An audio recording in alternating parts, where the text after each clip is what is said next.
How are we doing, folks? Welcome back to the Nightmare Cabin. I've got an album review for you to do, and I've got 3 editions of this album. I went hog wild on it. So, yeah, this is Exile by Demon Hunter. This is the special edition. Got the standard CD, digipack, and we've got the double vinyl, and the vinyl is the only one it looks like that has the actual official artwork by the almighty Dan Seagrave. I'm liking this Obi strip that comes with it. That's becoming a thing now. You normally only have it with Japanese imports. Where should I put this for now? Let's put it down there. And yeah. Well, I guess we'll do the album review first, and then I'll show you off all the different editions. So we'll start off with the digipack. You notice there, this is the band's 11th album, and in Roman numerals, if you notice the XI in the middle. Exile as well is obviously a biblical reference. And the band have just recently done their 20 Years in Exile tour. I'm not sure how big they are over here. But yeah, for the uninitiated, really, I guess Demon Hunter started out kind of nu metal with a hardcore influence, which then developed into a metalcore. So sort of hardcore influenced metal with, you know, clean sung choruses. So it kind of swung between mainstream sort of nu metal, Slipknot influenced, and metalcore, what it was to be known in the 2000s. And then over the course of now 11 albums, they've developed into sort of like a kind of mainstream metal in their terms. Like if you like bands like Seven Dust. Shinedown? Not sure about Shinedown, but there's some grunge influence in there as well. They're at this point now where I don't think they really commit. You know, I think they still dip their toe in punk now and then, and they're not really confined by a particular sub-genre. I think metal is the all-encompassing form of music that they play. I think no one will really argue about that. And then they kind of delve into all the different subgenres one way or another over the course of just basically just being really good songwriters. They've done an acoustic album as well last year, a bunch of songs re-recorded acoustically. I've on a couple of different sites and a couple of Demon Hunter pages, there seems to be quite a bit of controversy for this album, and I don't know why. I think it's absolutely fantastic, and yeah. But with that being said, I only really got into Demon Hunter this year, so I'm still getting my head around the back catalogue. I'm still listening to bits and bobs, and not really found a favourite album per se yet. So maybe for an 11th album, there may be some criticisms there. Maybe this is a case of same old, same old. I've heard about them turning prog, and people don't like the fact they've gone prog. There's nothing prog about this album. I don't know what prog band you're listening to. Yet there's 1 or 2 songs where they kind of play with the structure of the song a little bit, but come on, let's not get carried away here. This isn't Dream Theater.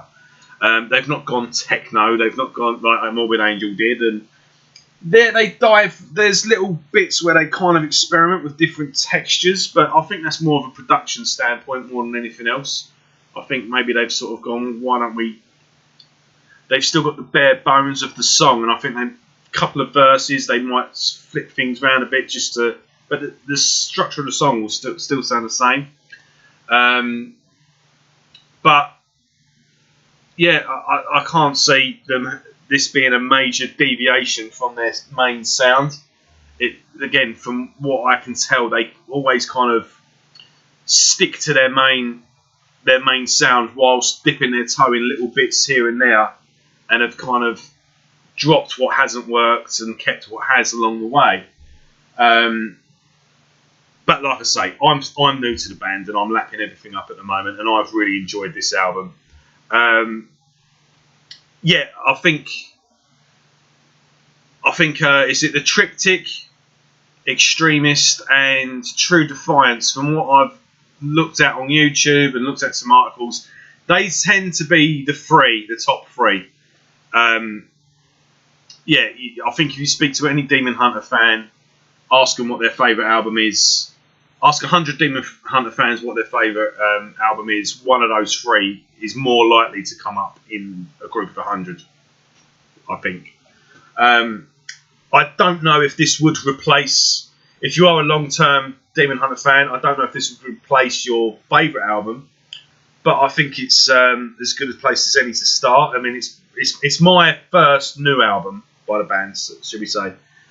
This is the first thing I've got on release date, sort of thing. But like I say, I've really got into the band over the course of the years, so much so that when the new album was announced, I actually went and ordered all 3 editions. Like an idiot, I ordered them from America and paid a fortune shipping, and then a month or 2 down the line, I went, yeah, we've got a UK store. And I was like, oh, bollocks. And I didn't know quite what to do. I was like, well... So, yeah, I was waiting for ages. Oh, well, none of that. There was a bit of a delay in shipping, and then they shipped separately. So, I've been listening to the download of the album for the past couple of weeks, but I wanted all 3 together so I could show them off. And there's a few different little bits as well to talk about. So, yeah, let's get into it then. So, defense mechanism. Let's track this down. Featuring Max Cavalera on guest vocals. Yeah, we hit the ground running. It's nice and heavy, nice and groovy. Just a straight ahead screaming metal track, really. I'm trying to get a friend to listen to this actually, and he's not really that into heavy music. And I sort of said, don't get put off by the first track. This isn't what the album's going to be like all the way through. That's one thing to note about the song actually. You've got 12 main songs on the standard edition, and it's a real diverse, varied album. You've got heavy as hell tracks, sort of balls to the wall. Then you've got really mellow, sort of soul-searching tracks, and you've got melodic rockers, and you've got everything in between, and it all is perfectly paced. It's a journey all the way through the album, and you know, obviously there's similar songs, but no 2 songs in a row that are the same. So the album is constantly moving, it's constantly keeping you engaged, and I think it's an absolutely fantastic album, really. I think every song on this could potentially be a single. I bet they were, yeah, I mean, if this was my album and the record label went, right, we've got, what's the first single you're going to release? What's the one you're going to do a video for? I wouldn't know what to do. I wouldn't know which one to release first. Because I don't think, like Freedom is Dead, was the first advanced track that they did. And that's not even 3 minutes long. And that is balls to the wall, heavy. It's got this dun, dun, dun, dun, dun. You know, it's like slightly off-timed. Kind of degenty in a way. And then it goes into this nice hardcore punk bit in the middle. And Ryan is just screaming all the way through it, and it's not even 3 minutes long, and it is just this in-your-face video. It's all close-ups, it's all Mike in the camera just screaming, and yeah, a good little trailer really. But that song wouldn't represent the album as a whole, far from it. I'm looking at the track list here. Right, so yeah, defensive mechanism sort of sets the tone. It's nice and heavy. You've got Max Cavalera and Ryan screaming at each other, and yeah, good catchy opener. And then that's when you know things are different. With the second track, Master, I think this is the one that's caused a lot of controversy. What a well structured, laid out song, and the way with the production and so it kind of just has this bang, like noise, and then you got Ryan singing, and it's like this siren going off, like with open chords. So it's bam, bam, bam, bam. in between the bangs, you've got Ryan singing the verse. Then it goes quiet for the bridge, and then the chorus just kicks in, and it's this fantastic anthemic chorus. And when that chorus comes in later on, it just goes quiet, and it's like this nice little ambient passage. But then it just kicks back in again, and it just opens up, and it's just this majestic song with fantastic lyrics as well. But there's great lyrics all through this album, as well as great choruses. The next song, "Silence the World," includes Tom S. Englund from the band Evergrey. I've not heard anything by Evergrey. The name rang a bell. I might have seen bits and bobs here and there, maybe mentioned in a magazine, or may have seen something on Blabbermouth about them. I've never heard a note of their music, but I'm going to be checking them out off the back of this, I think. "Silence the World." It's a bit of a slower song, but yeah, majestic chorus, sung by Tom, and I think that's got potential for like a mainstream radio. It's that good. "Heaven Don't Cry" is a good little. We're back into the heavy sections now. Good little drone riff on that. You know. I'm trying to think of the song. There's songs on here that reminds me of like your straight up metalcore. You know, maybe some Slipknot, maybe some Seven Dust, some Killswitch Engage. And then there's songs that remind me of Alice in Chains, and then there's songs on here that remind me of Depeche Mode. And I don't mean that in they're like electronic or industrial or anything like that, but the way that Depeche Mode structure their songs, and the way Ryan sings it, I can imagine Dave Gahan singing that song. It's think of like when a metal band. I mean, Depeche Mode are a predominantly electronic band. They've got a bit more rock and a bit more instrument. No, that's not correct. Their live show is more rock based. They do have a live full band, and they have a drummer. Martin Gore plays guitar, but predominantly their albums are electronic based. And there's even for the first 6 or 7 albums, it was just synthesizers. It was vocals and 3 keyboard players. And where was I going with this? But with that being said, they're really common amongst metal bands to cover their songs. Rammstein have covered Stripped. Oh, how many bands have covered Enjoy the Silence? So imagine a metal band or a rock band covering a Depeche Mode song. That's kind of what I'm getting at when I say some songs remind me of Depeche Mode. Another Place is a good example of the was it Another Place or was it Praise the Void? No, Another Place reminded me a bit of Alice in Chains, especially at the beginning. It has that nice rainy, gloomy Seattle sound to it. But again, massive chorus, really beautiful sung. Freedom is Dead. I told you all about that. Praise the Void is another great one. Revolutions as well. Fantastic chorus. Chemicals as well. That's the one that reminded me a bit of Depeche Mode. Thinking of it, it's got a really catchy sort of repetitive. The chorus on that's quite repetitive as well, and that's got a bit of electronic. There's a lot little bits here and there in the background, maybe some keyboards somewhere, just as an extra texture to the song, And Godless has got a guest solo from Richie Falconer, the guy that I think single-handedly resurrected Judas Priest. Devotion is another great song, and Along the Way is a really sort of majestic sort of album closer. The longest song Demon Hunter have ever done, apparently. I think this is a 10 out of 10 album. I've enjoyed every song on it, and it's a pleasure to listen to. When you do review albums, you do tend to get yourself in a bit of a rut where you have to keep listening to an album in order to get a good review of it. And I don't know how long I've been sitting, how far away I've been from this mic, so I don't know how much this has picked up. I'll have to listen back afterwards, but I'm on a roll now. But this one I've really been enjoying. I've been listening to it non-stop regardless, and it's an album I've been looking forward to hearing. And I've been getting different favourite songs all the way through it as well. And it's a good gym album as well, actually. I go through different phases whilst in the gym, and sometimes I want to listen to just like some death metal or something like that. But I do think generally, when you've got quite a bit to do in the gym as well, maybe you want to do some cardio and some weights, and you've got a bit of a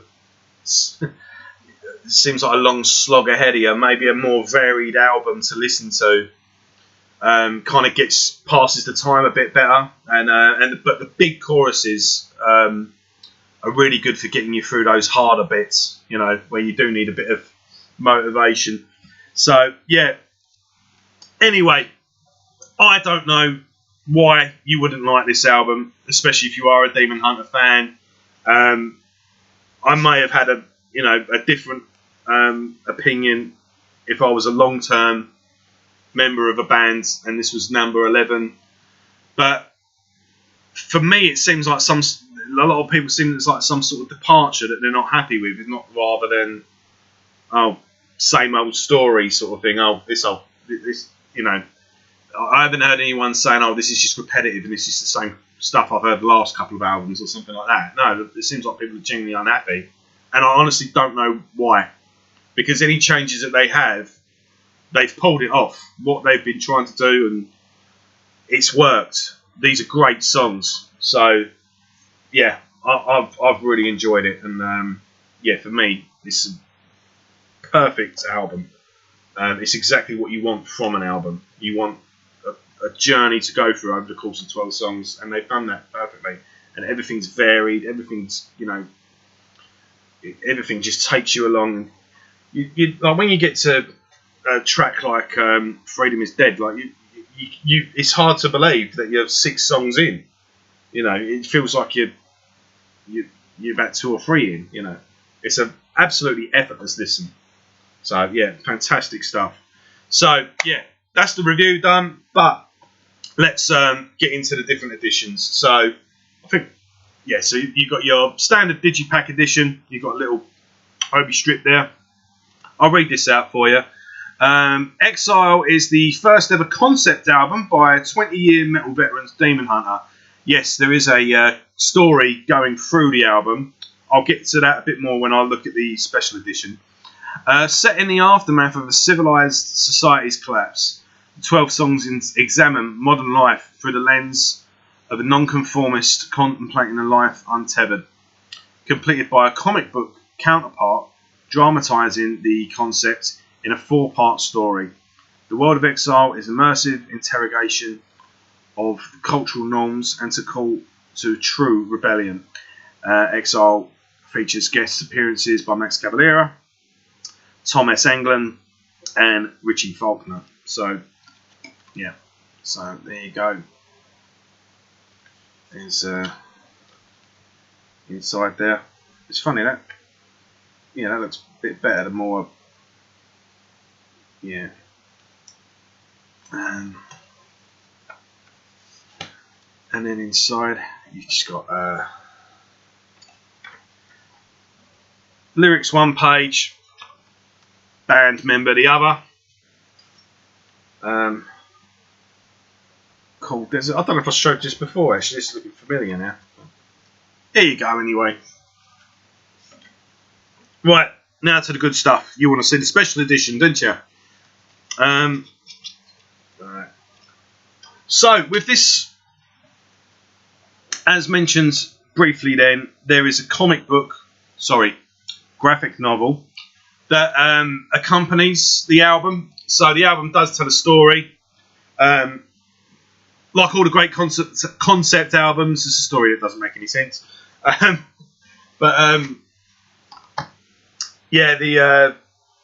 There's a comic book that's in 4 parts that's going to be coming out over the course of next year.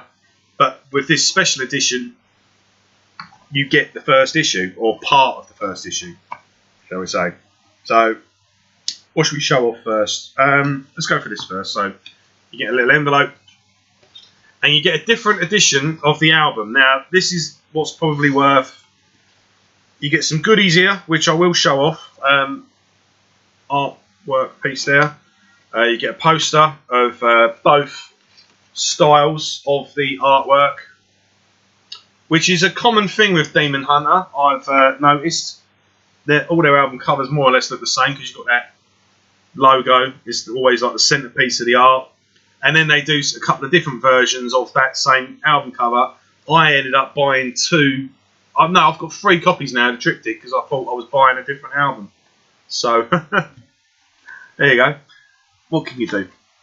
But so you've got some art pieces there. Then you get another version of the album. Now, what's special about this? This is basically kind of like the director's cut of this. So this is your DVD with the extra footage. What you get now in between the songs is some intro tracks with some dialogue. So you've got an actress where she's doing some diary entries. She's like she's recording a diary, but you hear some wind blowing and footsteps on like a desert, like a desolate plain sort of thing, and it sort of sets the songs up. The dialogue that she says will be in this book that I'm about to show you. So yeah, bear with me there. And also on this, most notably, you get 2 extra songs. So you get Sleepwalker, and the title track, Exile. Can you believe the title track of the album is actually a bonus track? It's not actually a main song on the album. So yeah, so you get the comic book, graphic novel of the story. Some great artwork in here. Couple of Demon Hunter references as well. Some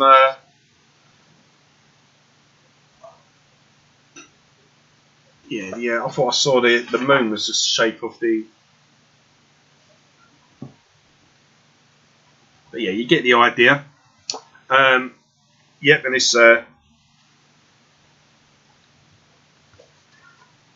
two. Yeah, you see this shot here. Is the I'll show the back thing as well. So yeah, I mean, is it worth forking out the extra bit of money for this edition? I think I'm happy with it. You get some cool stuff with it. You get the extra tracks.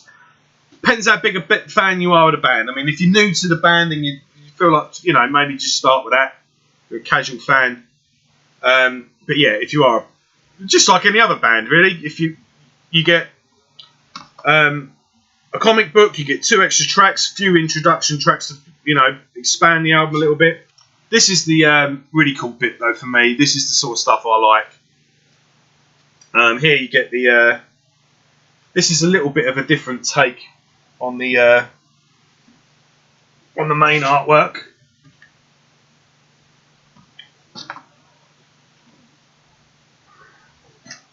I'll give you a bit of a spoiler as well. This is actually the end of the story. But,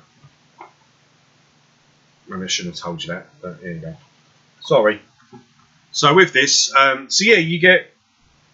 This is 12 tracks. The edition you get here is 20.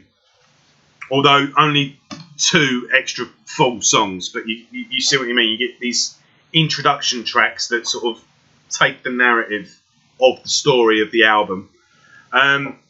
So what you get here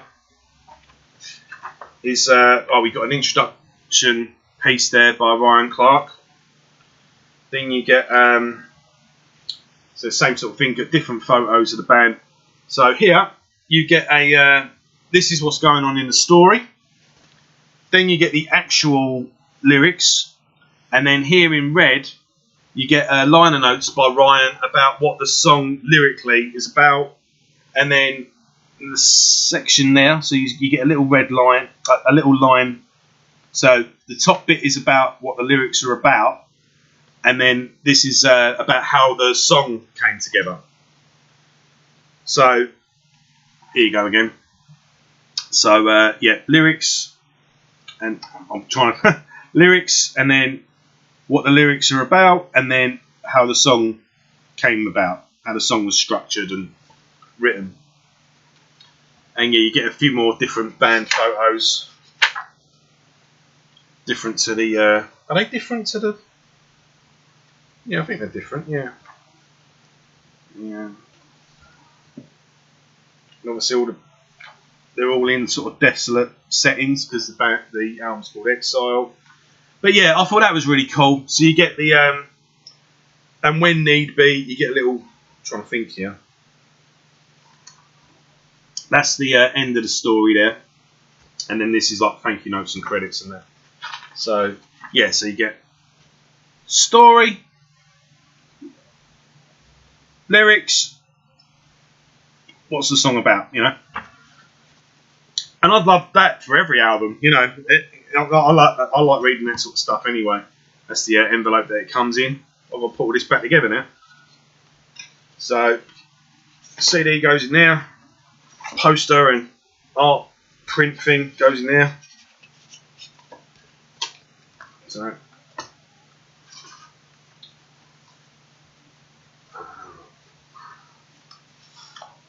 and then. And yeah, you on the band's website you can order all 4 copies of the graphic novel in advance, and over the course of 2023, you'll get it throughout the year, an issue at the time. So yeah, I thought that was pretty cool. So that's the special edition, the director's cut, shall we say. And then the grand finale. I know you vinyl junkies, I've kept you waiting. Yeah, this is the same track list as the standard edition of the CD. So this is just the 12 tracks. Fantastic Dan Seagrave artwork. I mean, I thought it was worth getting just for that alone. Oh shit, bent the bloody. That's not too bad. Yeah. Same notes there that I read out to you earlier. Right, let's get into it. So you get here, fold out.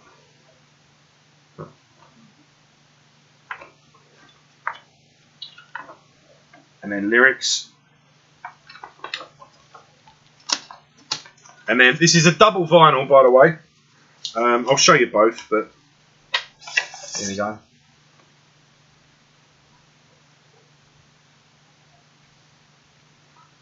I think that looks pretty cool. It's a bit more white on the website, but I guess they just put the mix in and it kind of. So I suppose you don't get 2 that look the same, do you? But yeah, pretty cool.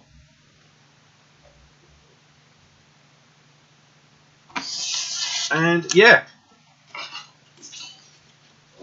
that is that, my friends. So I hope you enjoyed that. I hope you found it handy. If you was thinking of getting it and you weren't sure what edition you wanted, I hope that helps you out. Hopefully, that's the main aim of this channel. I've got to pause this up. Hold up. Let's put this in one at a time, eh? Ah! Right. So you get all the entertainment here, innit? So let's put that in there, and then that.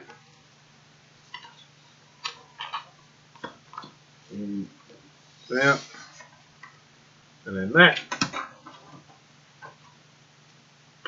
on there. Yeah, right. So as I was saying, yeah. If you're thinking of getting it and you weren't sure which one you wanted to get, hopefully you've had a look and you can see what you wanted to get.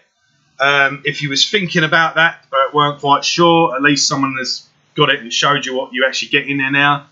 But the main focus of this channel, obviously, is hopefully I can always point you in the direction of something you would have missed. And I don't think Demon Hunter quite get the kudos they deserved. Let's put it this way: if they were called Demon Worshipper, they would be as big as Five Finger Death Punch in my eyes. I think they should be massive. But let's not get into that. But yeah, it's a really great album, and I think you'll be impressed if you like any of the bands that I've mentioned whilst on the course of this review, or if you just like the sound of it. I think this is definitely worth checking out and definitely worth your time. And yeah, for me, it's an absolutely stunning album, and I'm really glad I discovered this band. Discovered them far too late. I wish I first heard of them in the early 2000s, and their albums are actually quite rare here. I don't even remember. I remember seeing them in like Revolver magazine, or maybe Decibel. I think it was Revolver magazine. I read about them once, but yeah, never heard of them since. And it was only in the last year or so when I started getting into more Christian bands that I gave them a try. So and I've been picking up a lot of their stuff since. So yeah, thanks for watching, guys. If you've got this far into the video, give us one of them. If you're new to the channel, go back and watch a few of the older videos, and if you feel like it, give us a subscribe. We'd love to have you on board, and keep you in. Stay tuned for future videos. I've got a Razor retrospective to do next, maybe with a guest. We'll see how that pans out. And then I'll be concentrating on two main videos. I've got a Nevermore retrospective, which I'm going to be doing with Dave Martell from the Bizarre Archives. And that will include Sanctuary and Warrell Dane's solo albums. And so we'll be doing a whole shebang there. And then I've got to get listening, because I've got a top 10 to do for you all. I know you're all aching to know what the top 10 albums are of the year, as I'm aching to know yours. So yeah, let me know what you think of the album.